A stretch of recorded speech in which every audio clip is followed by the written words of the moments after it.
Mes yeux. Je me souviens de la première fois où je les vis et où je compris. Je compris que les yeux sont comme des miroirs reflétant la création. À travers eux défile une infinie séquence d'images, de détails, de silhouettes, de souvenirs qui viennent se fixer les uns après les autres dans notre esprit.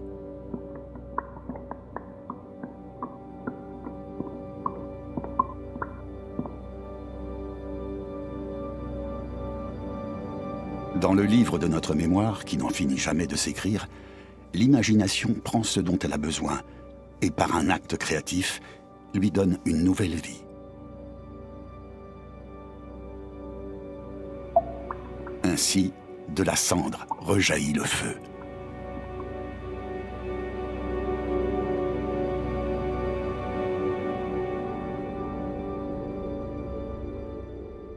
Il y a 700 ans, Dante Alighieri, le plus grand poète italien du Moyen-Âge, a composé une œuvre qui était alors et demeure unique en son genre, la Divine Comédie. Comme le Faust de Goethe ou la Recherche de Marcel Proust, la Divine Comédie est un voyage au cœur de l'humain et de ses éternelles interrogations. Dante raconte un périple extraordinaire, une descente aux enfers, puis l'ascension du purgatoire pour atteindre le paradis.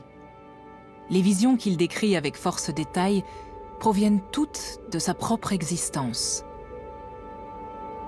Ce que ses yeux ont vu, son imagination le transforme en un poème. Le poème le plus fantastique de tous les temps.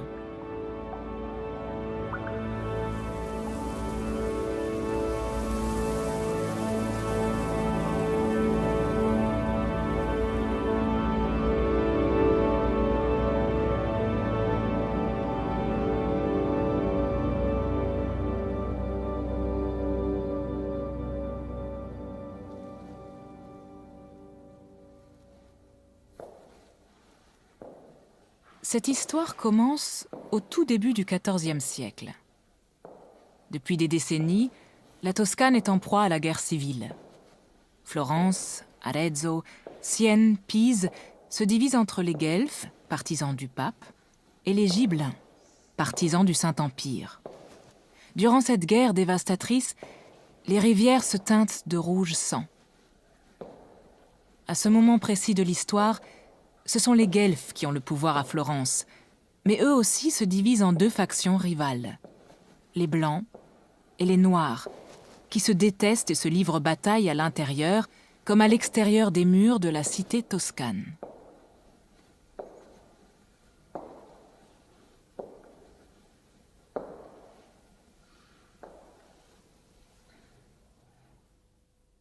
Nous sommes en 1302. Pour les Guelfes blancs, et pour Dante Alighieri, c'est le début de la fin.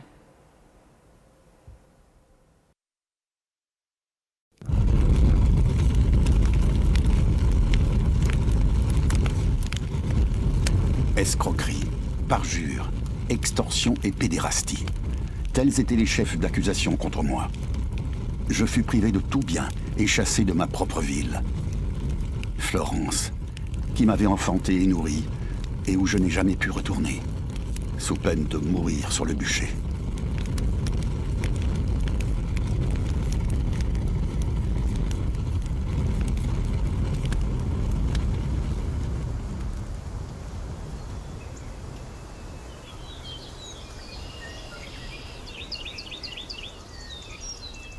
Quand il quitte Florence, Dante a 37 ans et derrière lui, une vie vécue intensément du premier au dernier jour.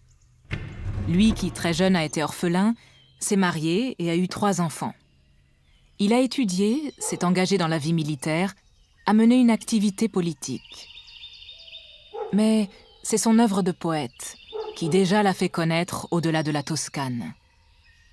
Lorsqu'en exil, il ne lui restera plus de cette riche existence que des souvenirs, celui qui marquera le plus sa vie artistique, c'est l'amour qu'il a éprouvé pour Beatrice Portinari et la douleur que lui a causée sa mort précoce. De ce souvenir encore vibrant, naîtra une nouvelle forme de poésie.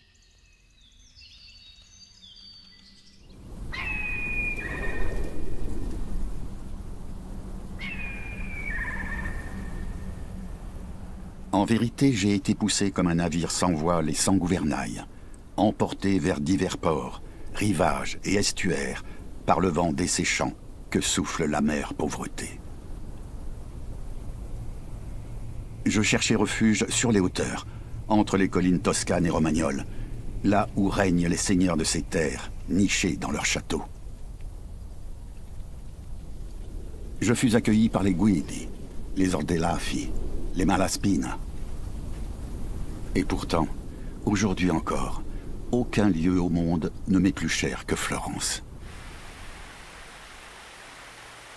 Mon lait fut l'eau de l'Arno, que je bus avant même d'être sevré.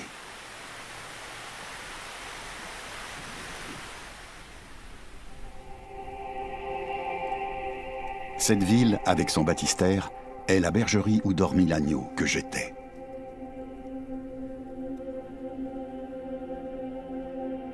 C'est là que je fus baptisé.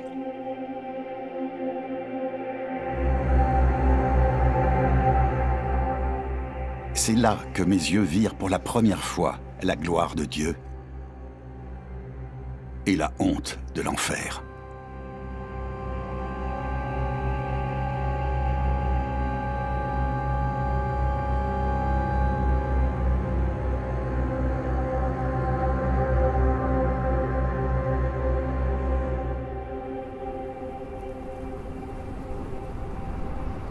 Après sa condamnation, Dante cherche à revenir à Florence par la force des armes.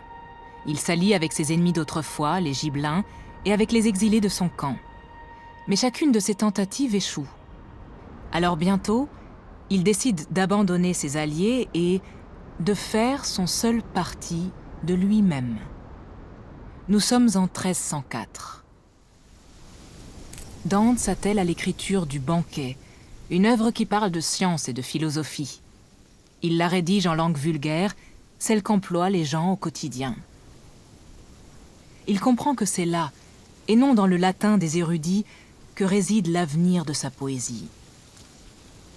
Et de fait, cette langue nous parle encore 700 ans plus tard. Dante se pose les mêmes questions que nous aujourd'hui. Il s'interroge continuellement sur notre propre finitude, sur l'existence du mal et de la souffrance, le pouvoir de l'amour et de la haine, et celui du destin et de la liberté. Et en écrivant tout cela en toscan, Dante pose les bases de l'italien moderne.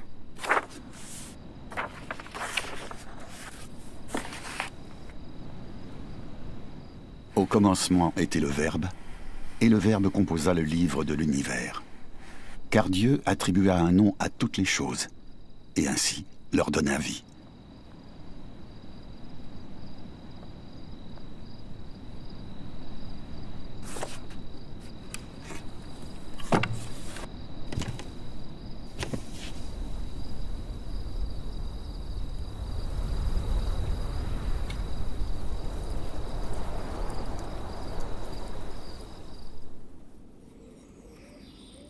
Nous aussi, nous donnons la vie à ce qui nous entoure par la parole.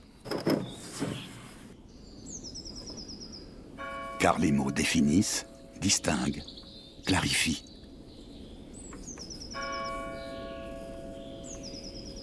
Tels des flammes éclairant les ténèbres.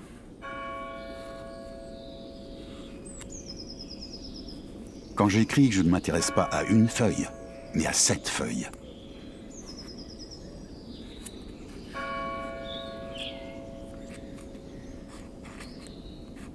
À ce coquillage.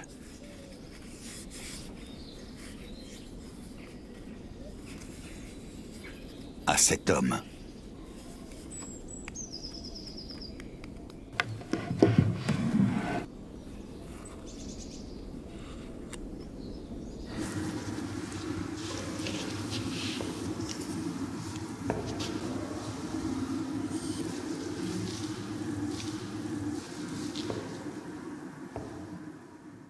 La chapelle des Scrovegni est l'un des plus grands chefs-d'œuvre de Giotto. Il l'a réalisée au début du XIVe siècle. Giotto et Dante sont deux artistes de génie, chacun dans sa spécialité. mais regardant tous deux dans la même direction. Tous deux s'intéressent à l'homme. Tous deux se sont fait les chantres de la dignité humaine.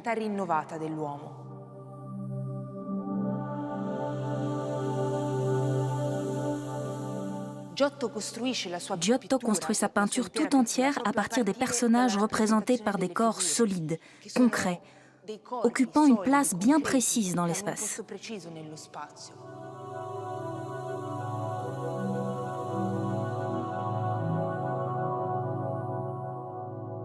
Dans les scènes qu'il compose, ses coups de pinceau confèrent une telle vérité aux émotions qu'elles en deviennent presque les nôtres.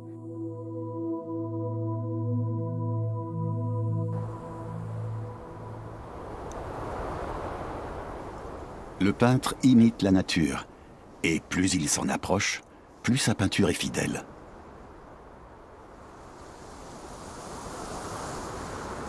Mais en vérité, aucun artiste ne peut peindre un sujet s'il ne commence pas par devenir ce sujet. À cette condition seulement, il sera un vrai peintre. La même chose vaut pour celui qui écrit. L'écrivain peint avec les mots.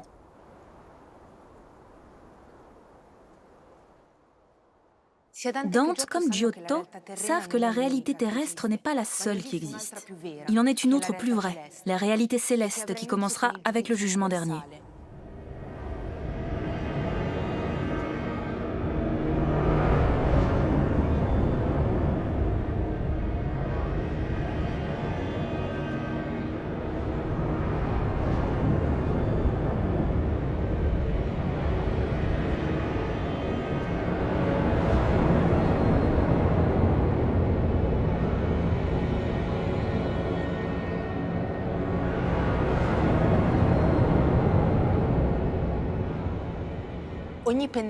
Chaque coup de pinceau de Giotto, de même que chaque mot de Dante, reflète une telle vérité que la souffrance des damnés devient la nôtre. Nous sommes face à une mise en garde.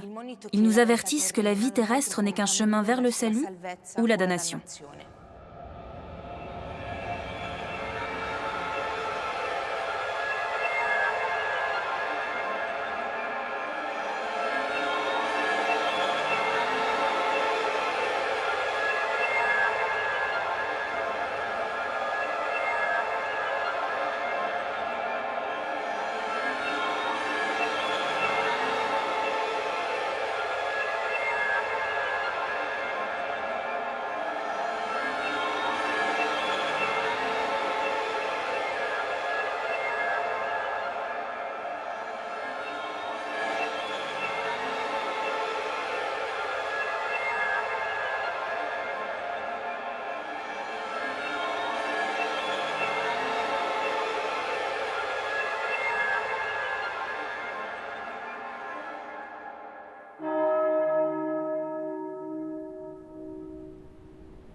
Après des années d'errance d'une ville à l'autre, Dante se lance dans l'écriture d'un poème d'un genre nouveau.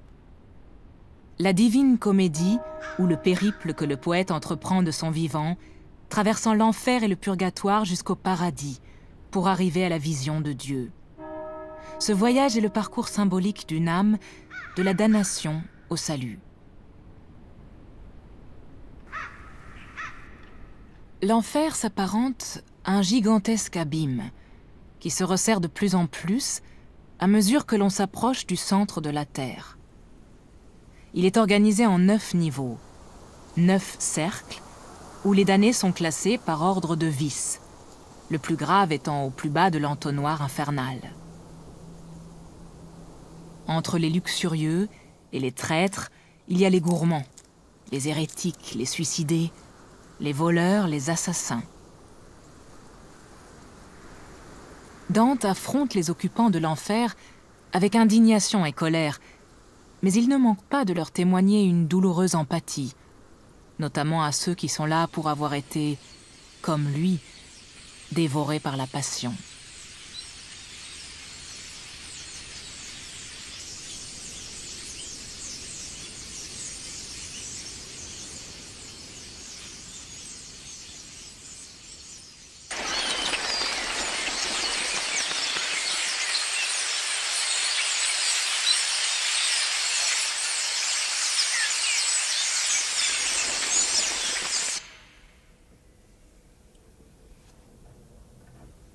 Les ténèbres résonnent de cris assourdissants.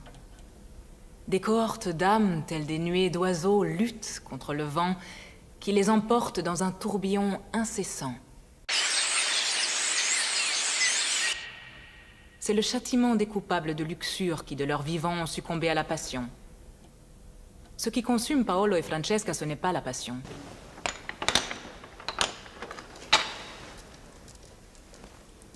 C'est l'amour, payé au prix fort par une mort violente, tous deux tués par son mari. Paolo et Francesca sont les seuls à voler ensemble et enlacés. Au moment précis où deux âmes se rapprochent, commence l'ascension vers le divin, la divine comédie.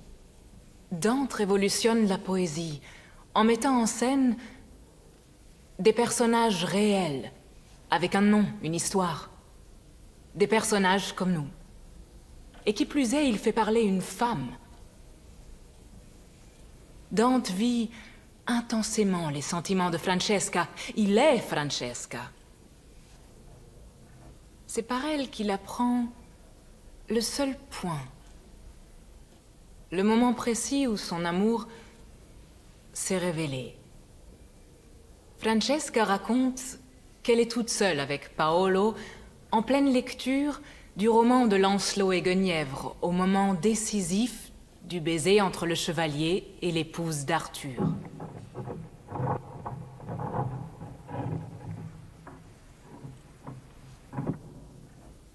Cette lecture les trouble. Soudain, leurs regards se croisent. Ils pâlissent comme le feraient deux adolescents d'aujourd'hui, de toujours.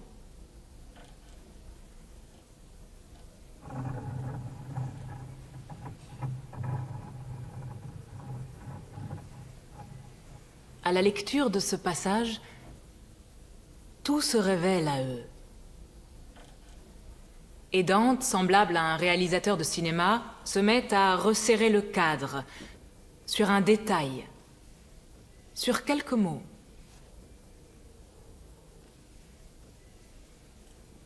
La bouche m'embrassa,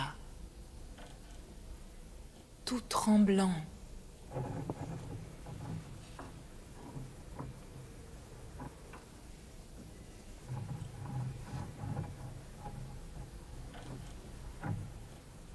Tout est dans ces 6 mots. Les lèvres qui tremblent de peur, de désir. Elles se rapprochent, se touchent pour la première fois. Pour toujours.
En enfer, Dante rencontre des hommes et des femmes de toutes les époques.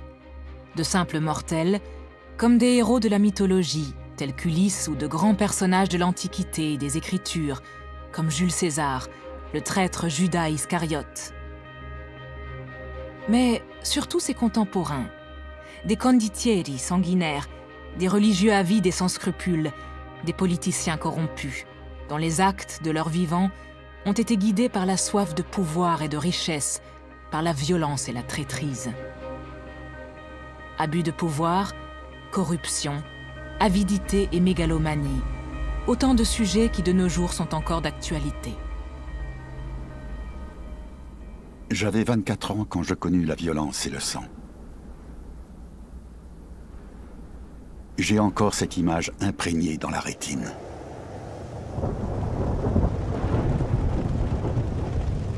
Ce premier assaut. Le fracas des armes qui s'entrechoquent.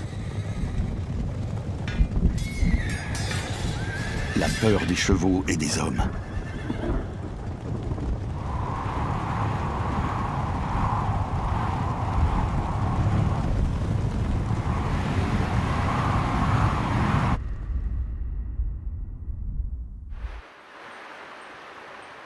Je vois la fin de la bataille, la victoire et ma joie.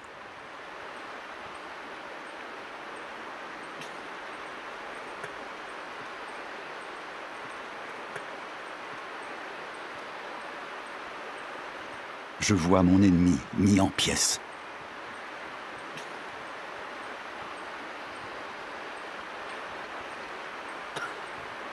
Je regarde son visage et c'est moi que je vois.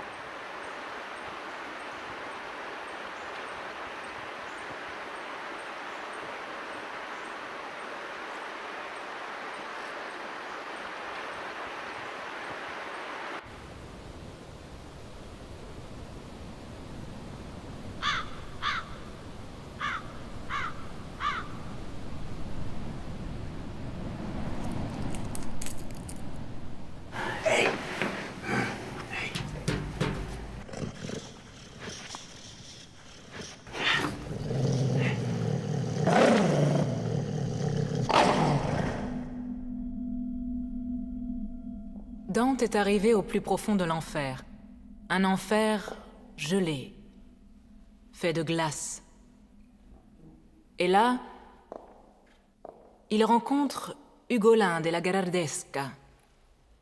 Ugolin est un noble condottiere coupable d'avoir trahi la ville qu'il gouvernait, ce qui lui vaut d'être enfermé dans une tour, avec ses fils et petits-fils. 4 enfants innocents. Nous ignorons de quoi est mort Ugolin. L'histoire ne le dit pas. Dante le raconte ainsi. Mourir ne suffit pas. Avant, tu dois souffrir, éprouver toute la douleur possible. À commencer par la peur de savoir avec certitude que tu vas mourir. Et puis, tu dois voir mourir tes enfants. D'une mort lente. Ils meurent de faim, par ta propre faute. Ils s'avancèrent et dirent « Père, notre douleur sera bien moindre si tu nous manges. »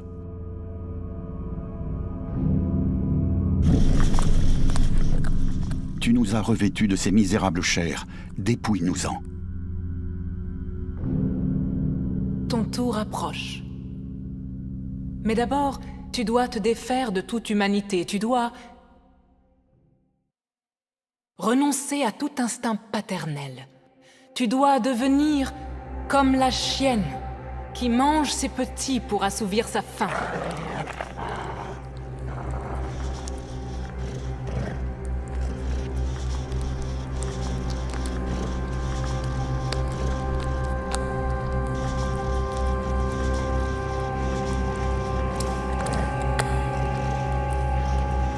Je les appelai encore 2 jours après qu'ils furent morts. Puis, plus encore que le chagrin, puissante fut la faim.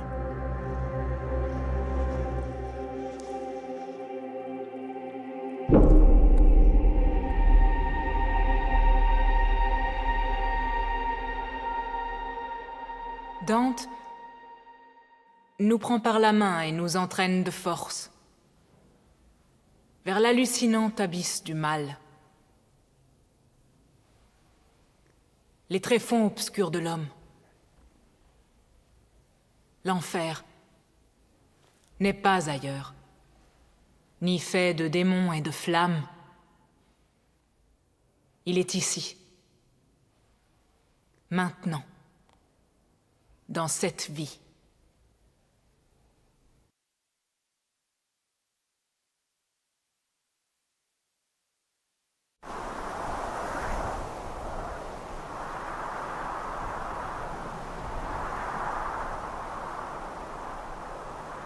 Quand Lucifer, l'ange rebelle, fut précipité par Dieu sur la terre, celle-ci, horrifiée, se déroba.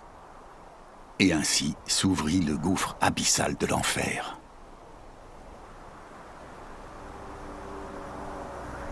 Dans sa fuite, la terre fit surgir une montagne de l'autre côté du monde.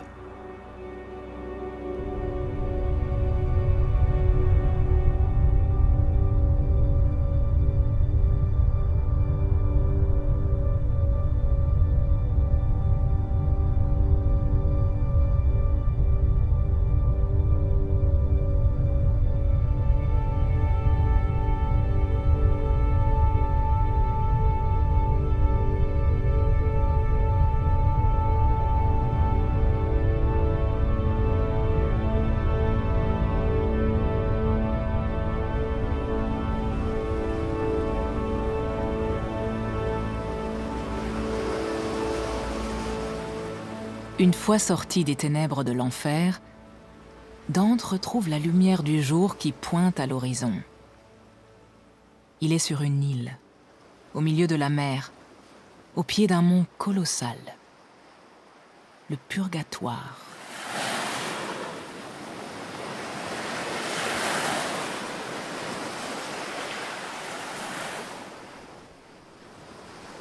Le Purgatoire est le royaume de l'expiation.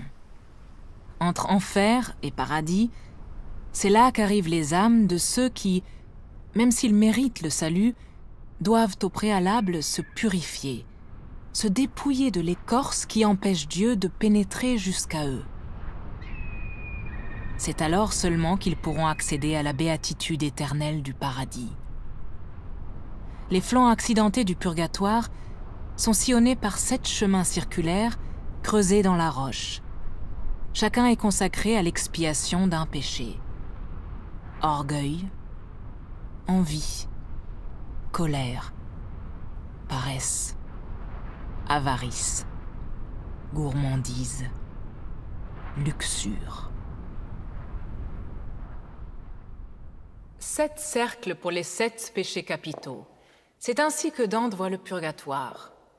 L'âme s'y élève peu à peu, se lavant de tous ses péchés et se purifiant pour se retrouver tout entière.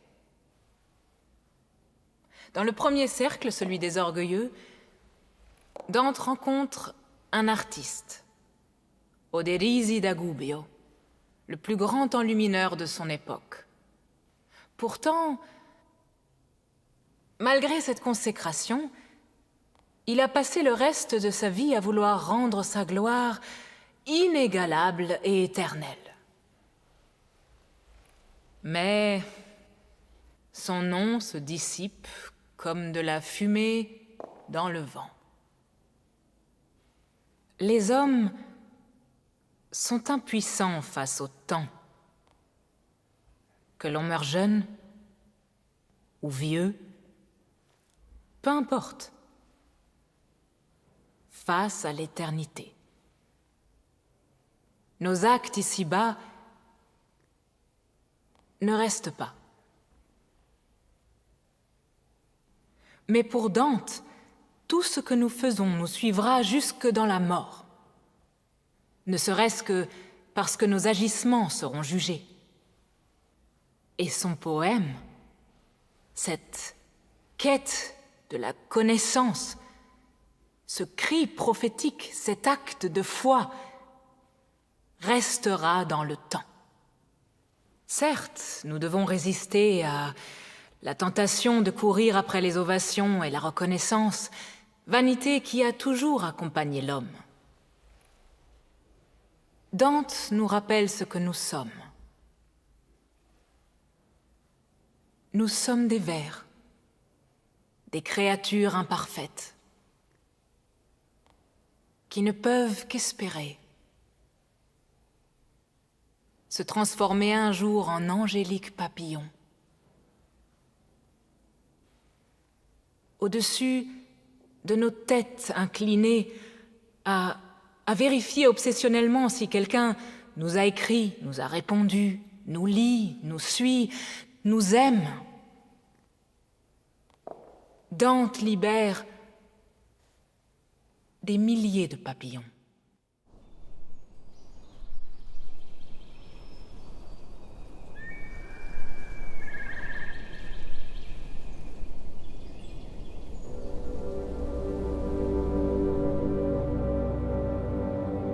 En octobre 1310, le roi Henri VII de Luxembourg se rend en Italie pour recevoir la couronne impériale des mains du pape. La volonté unificatrice du nouveau souverain du Saint-Empire laisse entrevoir à Dante la possibilité de retourner à Florence.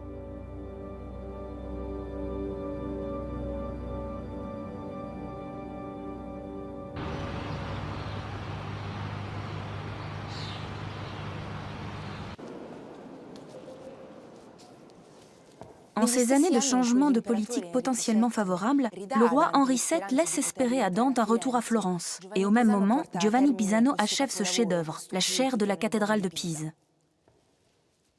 La sculpture exerce une fascination particulière sur Dante. Dans le cercle des orgueilleux de son purgatoire, celui où il rencontre Oderisi, il décrit de grands hauts-reliefs de marbre, comme cela. Et ce n'est pas un hasard si le cercle dans lequel Dante parle d'art est celui des orgueilleux.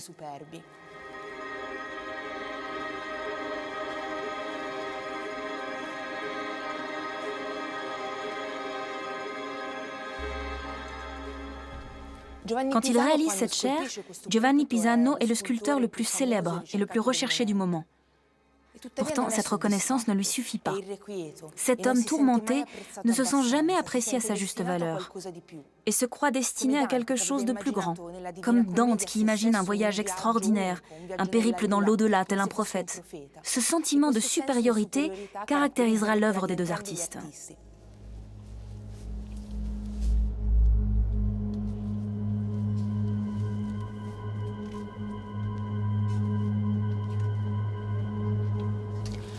L'art de Giovanni Pisano est une perpétuelle affirmation de soi.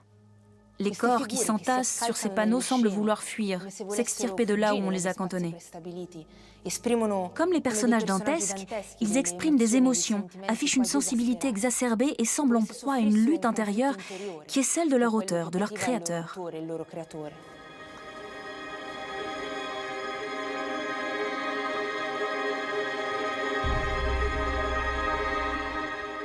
Giovanni Pisano jouit d'une renommée sans égale. Mais la gloire dans cette vie-là ne lui suffit pas. C'est pourquoi il signe cette chaire d'une longue inscription à travers laquelle il s'autoproclame le plus grand des sculpteurs. Et il exprime ainsi toute son arrogance d'artiste, mais aussi et surtout sa peur si humaine et si émouvante d'être oublié.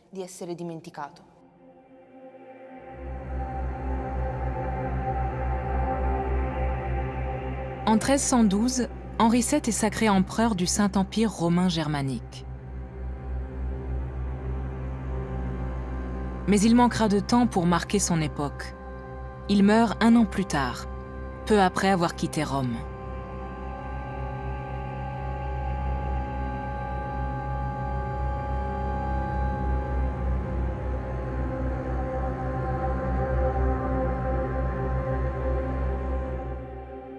Mes espoirs eurent la consistance d'un songe. Le marais dans lequel s'enfonçait ma terre et ses villes triompha et immobilisa le jeune empereur.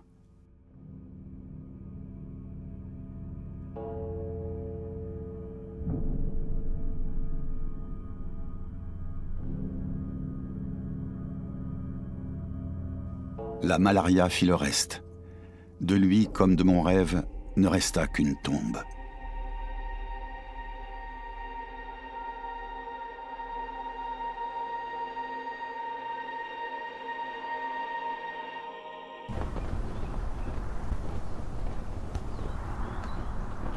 Florence s'éloignait toujours plus. Et chaque jour, plus fort, plus douloureux était mon attachement au souvenir d'une vie, d'un monde qui peu à peu s'évanouissait.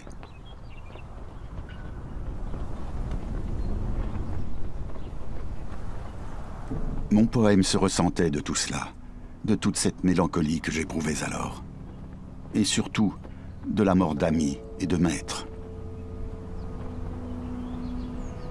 Et de sa mort à elle, Béatrice.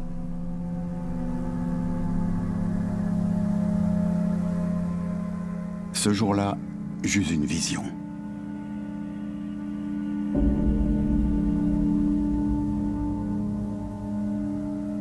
M'apparurent alors des visages de femmes aux cheveux en bataille. Elles criaient « Toi aussi tu mourras !» D'autres faciès terrifiants me regardaient. Je vis le soleil devenir noir. Et les étoiles semblaient pleurer. Les oiseaux tombaient du ciel, morts en plein vol. Et j'entendis la voix d'un ami qui me susurrait « Elle est morte ».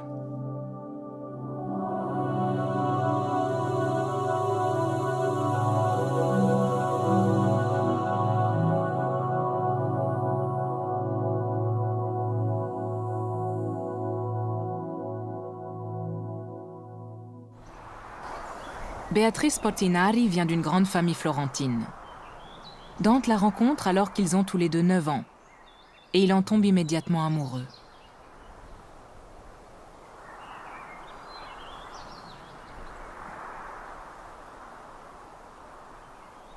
Quand Béatrice meurt à 24 ans, Dante promet de lui consacrer une œuvre d'un genre inédit, une déclaration d'amour unique en littérature.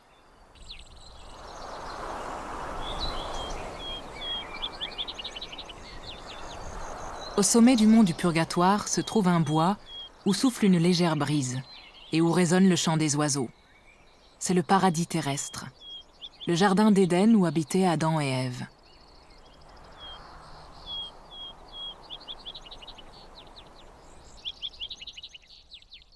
C'est ici que Dante rencontre l'autre grande protagoniste de la Divine Comédie, Béatrice, qui apparaît dans un nuage de fleurs lancées par les anges qui l'entourent.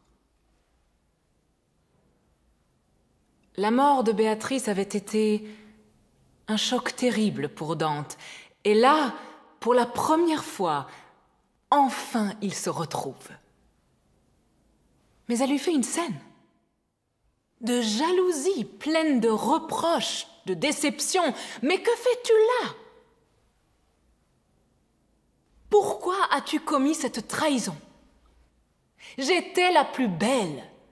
Je meurs et tu te donnes aussitôt à d'autres femmes, certaines moins belles que moi. Pourquoi, au lieu de me suivre dans mon envol vers Dieu, t'es-tu contenté de choses terrestres ? C'est incroyable la quantité de nuances, de couleurs avec laquelle Dante nous restitue son rapport complexe, voire conflictuel avec Béatrice. Et la façon dont il décrit de manière si réaliste leurs deux caractères, elle le presse. Mais réponds-moi et regarde-moi dans les yeux quand je te parle.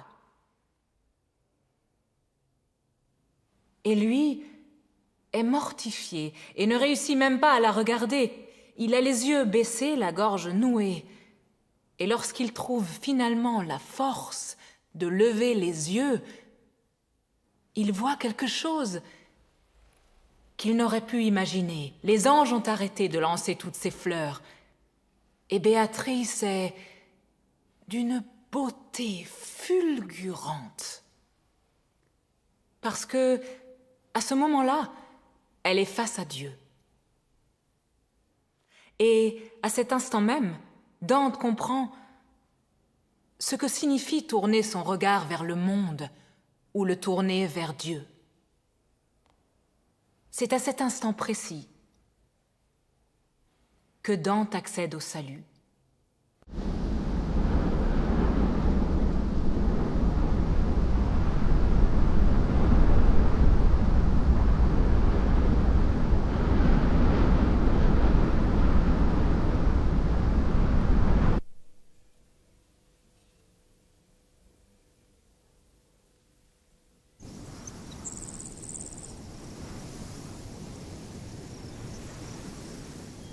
Amour. Dans son éternité, hors du temps et de l'espace, l'amour éternel s'épancha.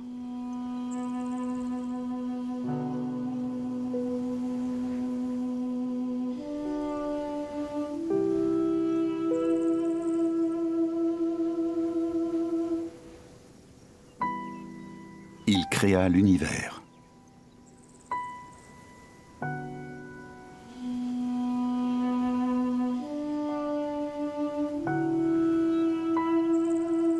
Intégralement, dans le même instant.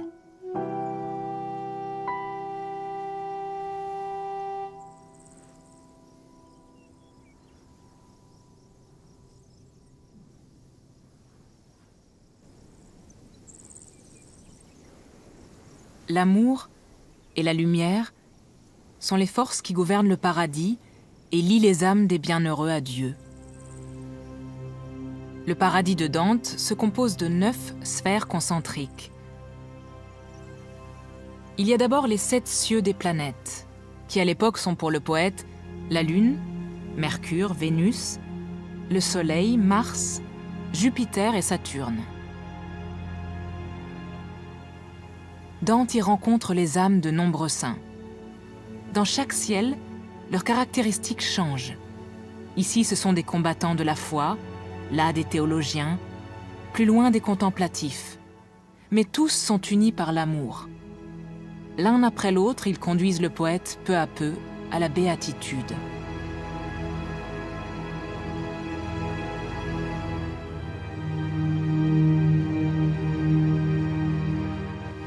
Le récit du voyage de Dante à travers les cieux du paradis est unique dans l'histoire de la littérature et celle de la culture humaine.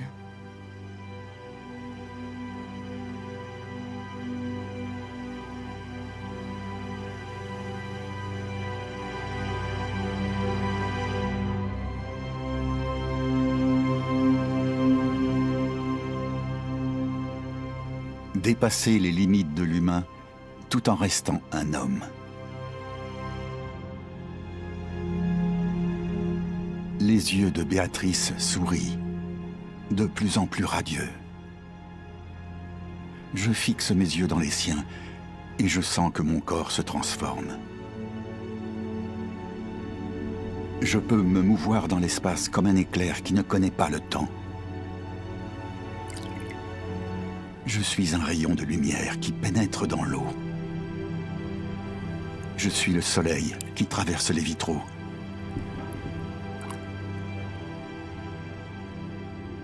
Quand je pris mon envol, je sentis une harmonie, puis une lumière si intense, comme si Dieu avait fait surgir un autre soleil.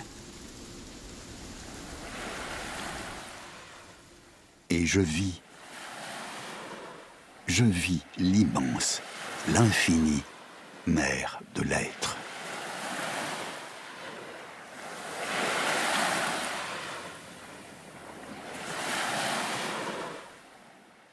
Le vol de Dante et Béatrice à travers les cieux du paradis est avant tout synonyme de liberté. Ensemble, tel Paolo et Francesca, ils volent en totale liberté, forts de leur amour désormais sublimé. Se détacher, se libérer de tout ce que l'on croit indispensable et qui ne l'est pas. Comme le fit jadis François d'Assise, ce jeune et riche bourgeois qui renonça à tout pour épouser la pauvreté.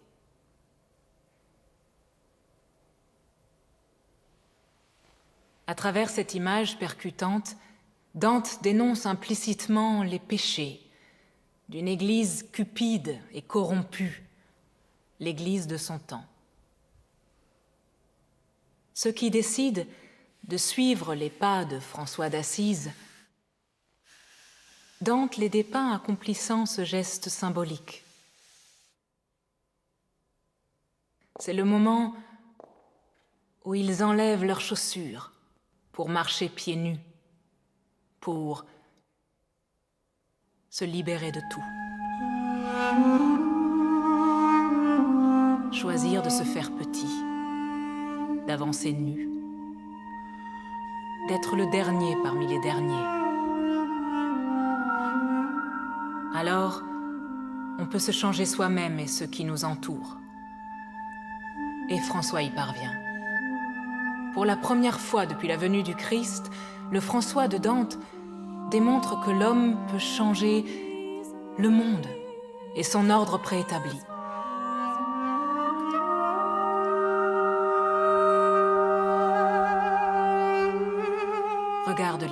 ses yeux. Tu ne les oublieras plus.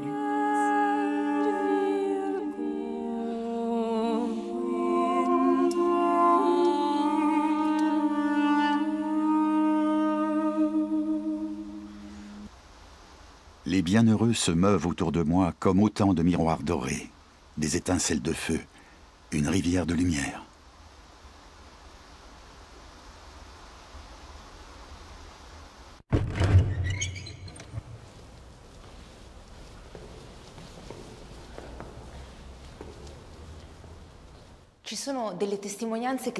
En entrant dans un lieu comme celui-ci, certains ont l'impression de vivre une expérience surnaturelle, comme s'ils entraient directement au paradis.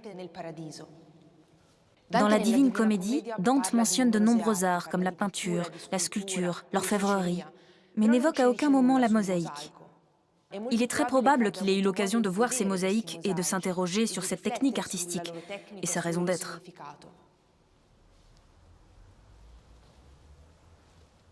Les mosaïques présentent des caractéristiques que ne possèdent pas les fresques, la première étant leur résistance bien supérieure. Elles ont aussi la capacité d'interagir avec la lumière. Les milliers de tesselles qui les composent proviennent de matériaux divers. Elles sont disposées de façon volontairement irrégulière sur les murs pour créer des réverbérations, des jeux de lumière, des vibrations particulières.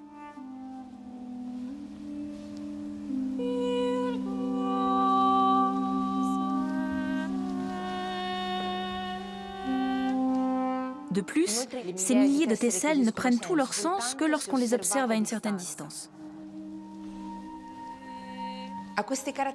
Il est assez vraisemblable que Dante ait remarqué ces particularités et s'en soit inspiré quand il a écrit le dernier chant du paradis.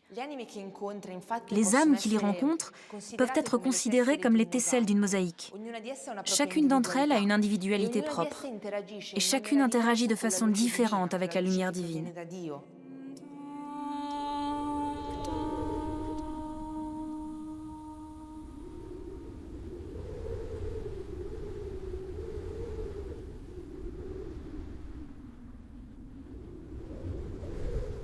À présent, je peux voir tous les mots de la création réunis en un seul livre.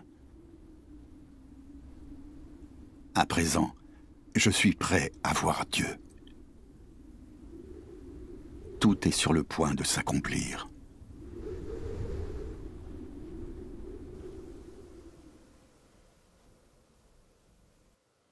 Dans le dernier chant du paradis, Dante nous emmène physiquement face à Dieu, devant la Trinité. Mais à une condition. Nous devons ouvrir nos yeux et notre esprit à une expérience qui dépasse notre raison.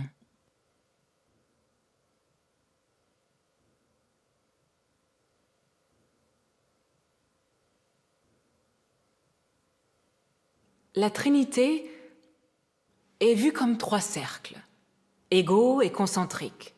Le premier se reflète dans le second, le dernier, le troisième, est en feu.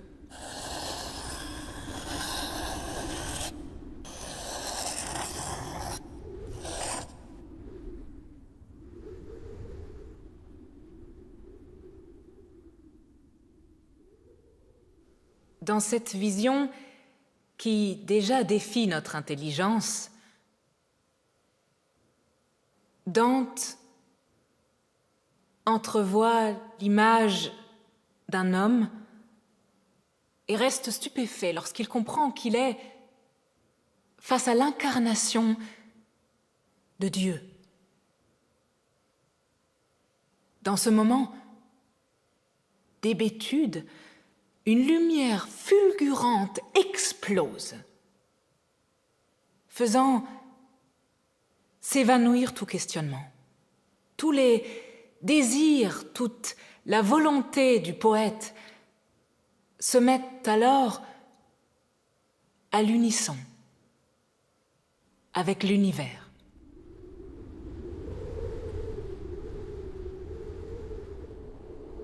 Hors du temps et de l'espace, mes yeux ne savent plus distinguer. Ils voient le tout et tout ce qui le compose dans le même instant. et tous les mots semblent se perdre comme des feuilles emportées par le vent.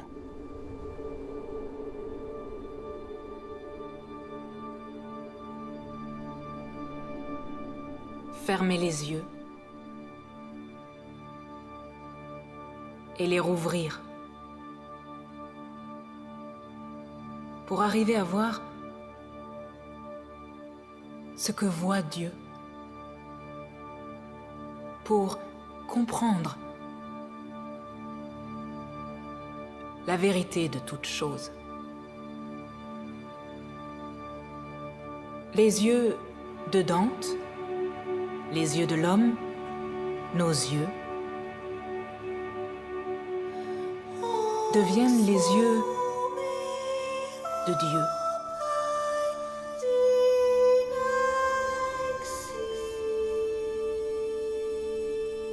Les mots.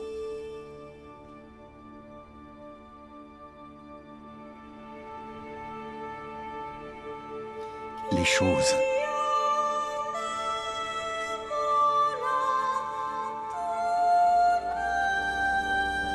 L'homme.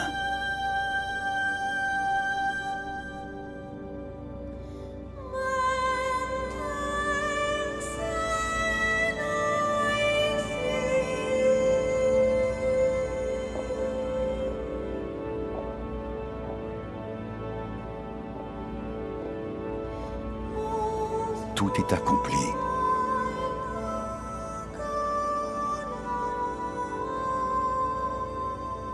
Tout va commencer.